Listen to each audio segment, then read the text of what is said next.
Hello everyone. आज एक छोटा सा डिस्कशन करना चाहूँगा जो आपके लॉ के पेपर के लिए बहुत ज़्यादा इंपॉर्टेंट होने वाला है।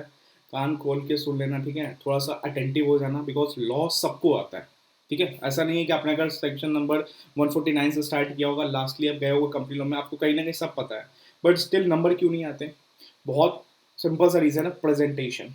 प्रेजेंटेशन मैटर करता है सर, राइटिंग मैटर करता है लॉ में? नहीं, राइटिंग उतना मैटर नहीं करता है। मैं बोलूँ ठीक है, 2-3 नंबर तक मैटर करता है, बट उतना ज़्यादा मैटर नहीं करता है जितना कंटेंट और आपका प्रेजेंटेशन मैटर करता है।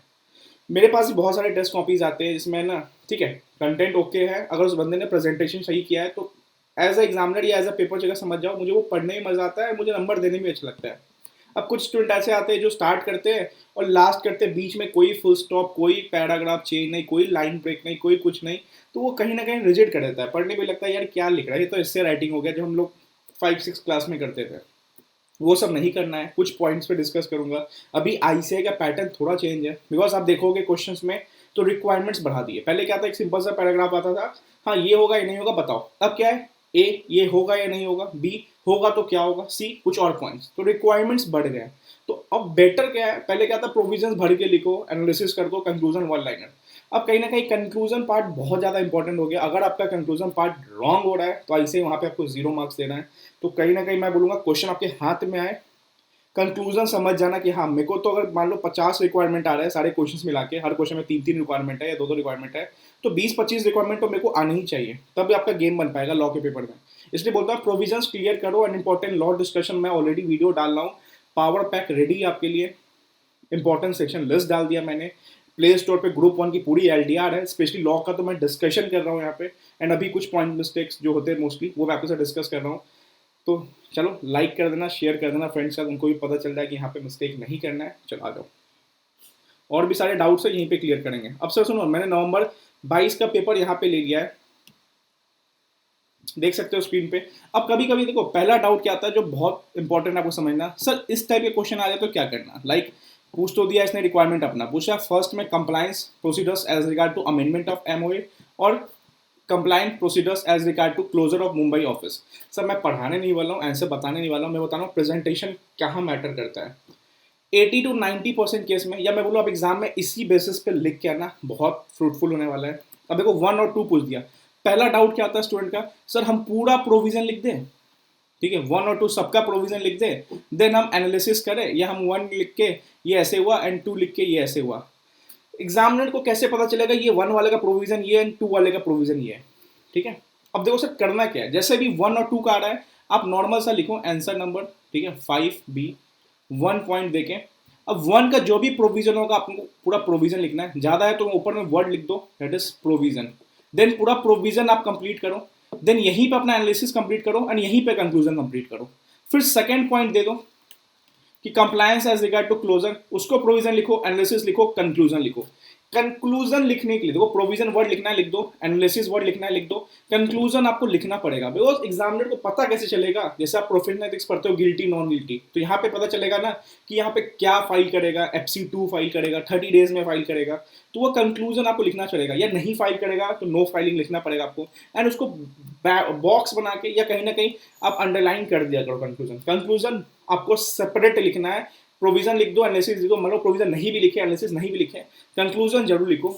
दिसंबर 21 या उससे पहले जितना पेपर मैंने एवुलेट किया था अपने दिसंबर से पहले, या अभी जो मैं लास्ट 2-3 अटेम्प्ट से पेपर एवुलेट कर रहा हूँ, कंक्लूजन के मार्क्स मिल रहे हैं मेरे को खुद 5-6 क्वेश्चन में कंक्लूजन के 1-1 मार्क्स मिले, तो बहुत इफेक्टिव है। कंक्लूजन साफ दिखेगा, हो सकता है प्रोविजन गलत भी हो जाए, एनालिसिस गलत भी हो जाए, कंक्लूजन लग जाए हाँ हो सकता है, नहीं हो सकता, हो रहा है, तो 1 मार्क्स आराम से मिलेगा आपको, 0.5 या 1 मार्क्स उम्मीद रखो कि मिल जाएगा आपको। तो सर पहली बात क्या समझ आया, अगर ये 1-2 पूछ रहा है तो हम आराम से 1 स्टार्ट करेंगे, कोई दिक्कत नहीं, 1 स्टार्ट करो, प्रोविजन लिखो, एनालिसिस लिखो, कंक्लूजन लिखो। देन 2 पॉइंट स्टार्ट करो, प्रोविजन लिखो, एनालिसिस लिखो, कंक्लूजन लिखो, ठीक है। देखो यहाँ पे भी ऐसे इसी चीज को फॉलो करता है। सेक्शन 380 समझा दिया, 1 उठाया इसने अकॉर्डिंग सेक्शन 380, ऐसे ऐसे ऐसे प्रोविजन लिख दिया। अब यहाँ पे जरूरी नहीं है प्रोविजन कंक्लूजन, आप चाहो तो वर्ड लिख सकते हो, प्रोविजन ये है, मेरा एनालिसिस ये है, एंड लास्ट में कंक्लूजन क्या है कि 30 डेज में हमें फाइल करना है form FC2। Simple. Second point में क्या उठाया आपने, उठा दिया इसमें हेडिंग को, हो सकता है हेडिंग लिखना है लिख सकते हो, नहीं भी लिखोगे चलेगा। फिर उसने प्रोविजन लिखा, एनालिसिस लिखा, एंड इन दिस केस ये हो सकता है, ये हो सकता है, दिस। तो बहुत इंपॉर्टेंट चीज़ बता रहा हूँ, आराम से समझ जाओ। लॉ में आप प्रेजेंटेशन को खराब मत करना, पहले 1 2 3 4 जो भी दिया हो, अब 1 उठाओ, प्रोविजन लिखो, same as it is second question में देखो। अब इसमें 3 रिक्वायरमेंट है, सर क्या करें, पहले पूरा प्रोविजन समझा दे, फिर 1 2 3 करके कंक्लूजन दे दे? नहीं, 1 ही उठाओ आप, ठीक है, 1 ही पॉइंट उठाओ, पूरा प्रोविजन लिखो, एनालिसिस कंक्लूजन लिखो, मतलब 1 पॉइंट उठा के कंप्लीट करो, ठीक है, 1 मार्क्स आपको मिल जाएंगे। ज्यादा प्रोविजन पे ज्ञान मत दो, इररिलेवेंट ज्ञान मत दो। अगर स्पेसिफिक जो पार्ट पूछा, जैसे मैं टेस्ट में क्या करता हूँ, एक क्वेश्चन डाला मैंने, वो पूछ रहा है कि 25 मार्च को कोरम में क्या होगा, ऊपर से मैंने केस बना दिया कि 4 बोर्ड मीटिंग थी, ये मीटिंग थी, वो मीटिंग थी। अब बच्चा पता क्या लिख रहा है, बच्चा पूरा लिख रहा है कि साल में 4 बोर्ड मीटिंग होनी चाहिए, 120 दिन से ऊपर गैप नहीं होनी चाहिए, ठीक है, वीडियो कॉन्फ्रेंसिंग एंड ये, बट वो पूछ रहा है कि 25, क्वेश्चन की लास्ट लाइन पूछा कि 25 मार्च को क्या कोरम प्रेजेंट है, क्या आपको मीटिंग एलिजिबल है या नहीं है एज पर कोरम। उतना लिखने का ज्ञान ही नहीं था प्रोविजन पे, आपको बताना है कोरम के रिगार्डिंग, वो भी 25 मार्च को। अब बच्चा लिख रहा है पूरा बोर्ड मीटिंग ये हो सकता है, हो सकता है, फिर बता रहा है कि 25 मार्च से लेके 14 अगस्त की बोर्ड मीटिंग में 120 दिन से ऊपर का गैप था। तो भाई वो 14 अगस्त की बोर्ड मीटिंग नहीं, वो 25 मार्च की पूछ रहा है। तो लास्ट वर्ड जरूर देखो कि वो कंक्लूजन में किस डेट का क्या रिक्वायरमेंट है, रिक्वायरमेंट बहुत मैटर करता है। क्वेश्चन में आता है कि निकालो ओवरऑल मैनेजर रेम्यूनरेशन, बच्चा क्या कर देता है, बच्चा 5% एमडी भी दिखाता है, बच्चा 10% भी दिखाता है, बच्चा 1% दिखाता है, बच्चा 3% दिखाता है, एंड गलती यहीं पे होती है, हम टाइम वेस्ट करते हैं, फिर बोलते हैं लॉ का पेपर लेंदी आ रहा है। तो पहला आपका दिमाग क्लियर है कि 1 2 3 आया, हम 1 उठाए, पूरा लिखे, कंक्लूजन खत्म किए, 2 आया, उठाए, पूरा लिखे, कंक्लूजन खत्म किए, 3 आया, उठाए, कंक्लूजन लेके पूरा खत्म किया। हाँ, इस टाइप का आता है क्वेश्चन, तो फिर तो अपना नॉर्मल सा क्या है, प्रोविजन एनालिसिस कंक्लूजन एक ही बार खत्म हो जाएगा। बट 1 2 3 वाला आता है, देखो आईसीआई भी इसी चीज को फॉलो करता है, और ये चीज है भी इजी, बिकॉज अगर आप प्रोविजन पूरा एक जगह लिख दोगे, 1 2 3 में कंक्लूजन समझाओगे, तो पता नहीं चलेगा ना प्रोविजन कौन सा किसको लिंक कर रहा है। तो इट्स बेटर कि 1 लिख के प्रोविजन लिखते हुए यहाँ लिख दो special court can not take, conclusion खत्म आपका, फिर 2 लिख के प्रोविजन लिख के here in this case police officer can not. तो मजेदार भी है, एज अ पेपर चेकर मुझे भी इजी हो रहा है कि हाँ स्टूडेंट ने क्या किया, 1 2 3 अलग अलग कर दिया, सबको समझा दिया प्रोविजन लिखते हुए, कंक्लूजन भी लिख दिया, ठीक है। हाँ, नॉर्मली सा क्वेश्चन देखो ये वाला, अब ये वाला क्वेश्चन आया तो इसमें 1 2 3 है ही नहीं, तो नॉर्मल सा प्रोविजन एनालिसिस कंक्लूजन, ठीक है।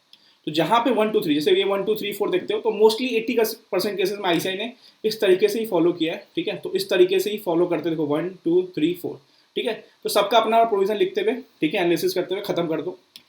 कंक्लूजन मस्ट, ठीक है, कंक्लूजन वर्ड स्पेशली लिख के आप कंक्लूजन दिखाओ, बिकॉज कंक्लूजन के नंबर मिलेंगे, अगर कंक्लूजन गलत हुआ तो नंबर कट जाता है आपका, ठीक है। चलो सर, दूसरा चीज क्या दिखाना है, बेसिकली मेरे को यही समझाना था कि 1 2 3 4 वाले को कैसे प्रेजेंट करना है आपको, ठीक है। देखो बिकॉज आईसीआई देखोगे हर क्वेश्चन में रिक्वायरमेंट बढ़ा दिया है, यहाँ भी वही चीज C1 C2, तो बच्चा कंफ्यूजन है, पूरा प्रोविजन लिख दे 1 2, नहीं, पहले 1 लिख के आप अपना समझाओ पूरा अच्छे तरीके से, ठीक है। जैसे सी में देखो 1 लिख के इसने पूरे समझाया अच्छे तरीके से, ठीक है, फिर 2 लिख के समझाया, जरूरी नहीं एक जगह प्रोविजन लिख दो पूरा, नहीं, 1 complete the provision, complete the analysis, complete the conclusion, then 2 complete the provision, complete the analysis and complete the conclusion. Guarantee बोल रहा हूँ बहुत अच्छा स्कोर करोगे। प्रेजेंटेशन वजह से मैं देखा हूँ आरटीआई में नंबर भर भर के कटे हैं, ठीक है। चलो सर, दूसरा चीज़ क्या बताना है, दूसरा चीज़ मुझे ज़्यादा बताना नहीं है, मैं बस एक स्टूडेंट की कॉपी दिखाना चाहता हूँ, ठीक है। अब देखो ये कॉपी, ठीक है, इसको 50 में 36 आए थे, अभी मैंने लॉ का जो टेस्ट लिया था स्टार्टिंग में मेंटरशिप बैच में, ठीक है, मेंटरशिप बैच में सब हो जाता है, ठीक है। According section 165 of appointment and qualification director, इतना देखो, इसमें मुझे इतना समझाना है कि इस देखो स्टूडेंट ने प्रोविजन लिखा, ठीक है, एनालिसिस किया, फैक्ट किया, लास्ट में ये जरूर करना कंक्लूजन, बिकॉज एग्जामिनर है ना यहीं पे पहुंचता है डायरेक्ट कि उस बच्चे को या स्टूडेंट को ये आता है या नहीं आता है, ठीक है। देन वो प्रोविजन एनालिसिस देखता है, ऐसी साफ कॉपी देख के ना उसका दिल खुश हो जाता है, ठीक है। अब इसमें क्या किया इसने स्पेशल, देखो एक क्या होता है, यहाँ स्टार्ट किया स्टूडेंट ने और यहाँ पे एंड किया, कोई बीच में गैप कोई कुछ नहीं, ठीक है। लेकिन स्टूडेंट ने क्या किया, देखो नॉर्मली रुका, तो एग्जामिनर भी ना आपके साथ सांस ले रहा है, पढ़ रहा है ना, अच्छा ठीक है, फिर यहाँ पे आया, उसको क्लियरली चीजें दिख रही है, थोड़ा सा ना गैप दो, लाइन ब्रेक करो यार, लाइन को छोड़ो, स्पेस दो कम से कम, अरे आपका पेपर नहीं जा रहा है, एग्जाम आईसीआई का पेपर जा रहा है, यूज करो अच्छे से, ठीक है। तो ये चीज इंपॉर्टेंट है, प्रॉपर आपको खुल के लिखना है कि उसको सब चीजें समझ आ जाए। जहाँ पे कीवर्ड्स है, जैसे यहाँ पे 14 डेज है, तो अंडरलाइन करो इस कीवर्ड्स को, ठीक है, बिकॉज अगर पेपर पहली बार खुल रहा है तो मुझे कीवर्ड्स पे डायरेक्ट नजर पड़ रहा है, ठीक है। जैसे मैं लिखा हुआ पे हाईलाइट, जहाँ पे नंबर्स है डेज है उसको हाईलाइट करो। एंड लाइन ब्रेक, अब देखो लाइन ब्रेक मतलब जैसे आप देखते हो प्रिवेंशन ऑपरेशन में 100 लोग 1/10 ऐसे करके, तो उसको बोलते हैं लाइन ब्रेक, 100 लोग लिख दिया, 110 लिख दिया, 1/10 ऑफ इशूड कैपिटल। एक अब बच्चा क्या करता है, 100 110 इशूड कैपिटल एक ही लाइन में खत्म कर रहा है, नहीं यार, 100 लिख दो, फिर और लिख के यहाँ पे स्टार्ट करो, फिर यहाँ स्टार्ट करो, इसको बोलते हैं लाइन ब्रेक। पेपर बहुत प्रेजेंटेबल दिखता है, जैसे ये पेपर देख सकते हो, इलेक्ट्रॉनिक मीन्स को समझाया है इसने, तो काफ़ी सही पेपर है। बस इतना बताऊंगा, लॉ में प्रेजेंटेशन मैटर, बहुत इंपॉर्टेंट पॉइंट बताया हूँ, समझ जाओ यहाँ पे, ठीक है। एंड सारे LDR प्ले स्टोर पर अवेलेबल है, आप जाके वहाँ से ले सकते हो। ऑलरेडी हमने 6 वीडियोज़ बना दिया है। मिलते हैं कल न्यू LDR वीडियो के साथ। मेरा कल का टारगेट है या तो PMLA या तो FCR है, ठीक है। चलो, ऑल द बेस्ट।